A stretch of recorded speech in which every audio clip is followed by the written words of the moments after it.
ഇതിൻ്റെ അടിഭാഗമാണ് പൊട്ടിത്തെറിച്ചിട്ടുള്ളത്. ഈ അടിഭാഗം പൊട്ടിയിട്ടാണ് കാറിൻ്റെ ഡിക്കിൻ്റെ ഭാഗത്തോട്ട് പൊട്ടിത്തെറിച്ച് ആകെ പീസായി പോയത്. സുഹൃത്തുക്കൾ, ഒരു ഇൻഫർമേഷൻ പാസ് ചെയ്യാനാണ് വന്നത്. അപ്പോൾ ഞാനിതിൻ്റെ കാറാണ്, ഞാൻ കുവൈത്തിലാണ്. അപ്പോൾ ഞാൻ കഴിഞ്ഞ മാസം നാട്ടിൽ പോയ സമയത്തിൻ്റെ കാറ് 2-3 സുഹൃത്തുക്കളെ ഏൽപ്പിച്ചിരുന്നു.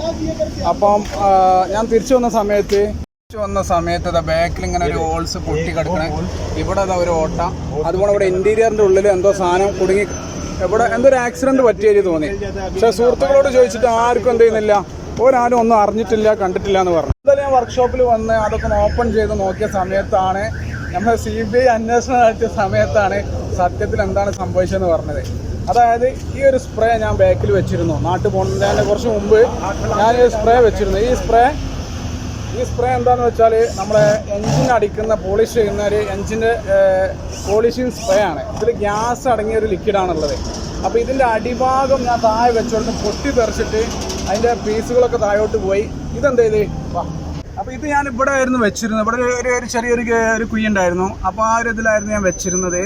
അപ്പോൾ ഇതിൻ്റെ അടിഭാഗം പൊട്ടിത്തെറിച്ചിട്ട് ഇവിടെ എന്ത് ചെയ്ത് താഴോട്ട് പോയി. അതുപോലെ തന്നെ അതിൻ്റെ സ്പീഡിൽ ഇങ്ങോട്ട് വന്നിട്ട് ഇവിടെ പൊട്ടിത്തെറിച്ചതിൻ്റെ ഉള്ളിലേക്ക് കയറി ഇവിടെ തങ്ങി നിന്നേ.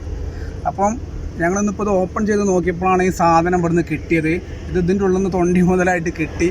അപ്പോൾ ഇതിലൂടെ കയറിപ്പോയതാണെന്ന് ഞങ്ങൾക്ക് മനസ്സിലായി. അപ്പോൾ ഇത് വലിയൊരു അപകടമാണ് നമ്മൾ ഒഴിവായ. കാരണം പെട്രോൾ ടാങ്ക് ഈ ഭാഗത്താണ്, ഇവിടെ ഈ പെട്രോൾ ടാങ്ക് ഭാഗത്താണ്. അപ്പോൾ ഞാനിത് ഇവിടെയാണ് വെച്ചിരുന്നതെങ്കിൽ തീർച്ചയായിട്ടും പെട്രോൾ ടാങ്ക് പൊട്ടും, അതുപോലെ തന്നെ കാറ് കത്തും. കാറ് കത്തുന്ന മാത്രമല്ല, കാറിലുള്ള ആളുകൾ തന്നെ വെന്ത് മരിക്കും. കാരണം 50 ഡിഗ്രി ചൂടാണ് ഇപ്പോൾ ഗൾഫിലുള്ളത്. നാട്ടിലാണെങ്കിലും ഇത് സംഭവിക്കാം. അപ്പോൾ എല്ലാവരും ശ്രദ്ധിക്കേണ്ടത്, ഇത്തരം ലിക്വിഡ് ഗ്യാസ് ഐറ്റംസ് ഒരിക്കലും കാറിനുള്ളിൽ കീപ്പ് ചെയ്യരുത്. ഞങ്ങൾ വലിയൊരു അപകടത്തിന് രക്ഷപ്പെട്ടു, അൽഹംദുലില്ലാ. ഈ ഒരു മെസ്സേജ് എല്ലാ കാർ ഉപയോഗിക്കുന്ന ആളുകൾ, വാഹനം ഉപയോഗിക്കുന്ന ആളുകളും ശ്രദ്ധിക്കേണ്ട ഒരു കാര്യമാണ്.